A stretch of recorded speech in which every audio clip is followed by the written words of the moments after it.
Piston Cupster here. Before I start the video, I'd like to thank everyone who's been viewing the videos, liking, subscribing. Hit the first 100 subscribers a couple days ago and it feels really good. Thank you everyone. Now, on to the main video. In today's video, I'm going to be showing you how I made my 3D printed custom wrecked Lightning McQueen, as well as how to make your own if you have the right materials. Most importantly, you're going to need a 3D printer. I find that public libraries often have them cheap or free to use, but if you have your own, then that's perfect. Then I went to thingiverse.com and found the Lightning McQueen stock file made by Zach Leung. Then I opened Ultimaker Kira, a software on my computer, and scaled the file to the right size, and it told me how long it would take to print. Sizing can be a little tricky, but I made mine about the same scale as a normal diecast, which is 3 inches long and 1.25 inches wide. Then I sent that file to my 3D printer, and 4 hours later, it gave me a McQueen. You can either choose to print with or without supports. I choose to print with supports just because it makes it more sturdy and less likely to mess up the model, but it does take quite a bit of effort to get all those strings and extra blocks off. Then I sanded the print down to remove any imperfections, and then went into the first coat of primer. I just used a standard gray. Then I sanded that down a bit, gave it a bit more primer, and repeated that process a couple more times.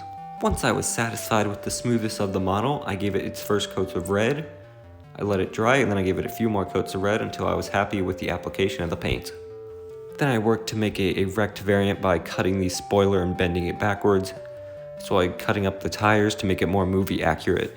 I completely removed the back tire to replicate the crash at the Los Angeles 500, and when I was satisfied with the damages I had done to it, I printed out some custom-made decals that I will link in the description, and applied those throughout the model. Once those had been glued on and the glue dried, I went into my first coats of weathering with Tamiya weathering powder. For this custom, I only used the black powder just to replicate the movie, but if you don't have weathering powder, black chalk will work just fine. Once that first coat of weathering powder was applied, I gave it some matte clear to keep that first coat in place and help the other layers stick. I did this a few more times until I was satisfied with the dirt I had put on the model. From there, sealed it in with one more coat of matte clear. And to finish up, I used some black paint to paint the wheels black, and from there, McQueen was done. Overall, I'm really happy with how this one turned out. I think it looks really good, though I wish I had used a little bit less of the black weathering powder.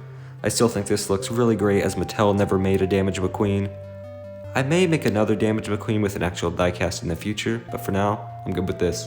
I hope you can use the steps in this video to make your own custom damaged McQueen. But until then, thank you all for watching. I'll see you next time with a 60-second review of Davey Apex.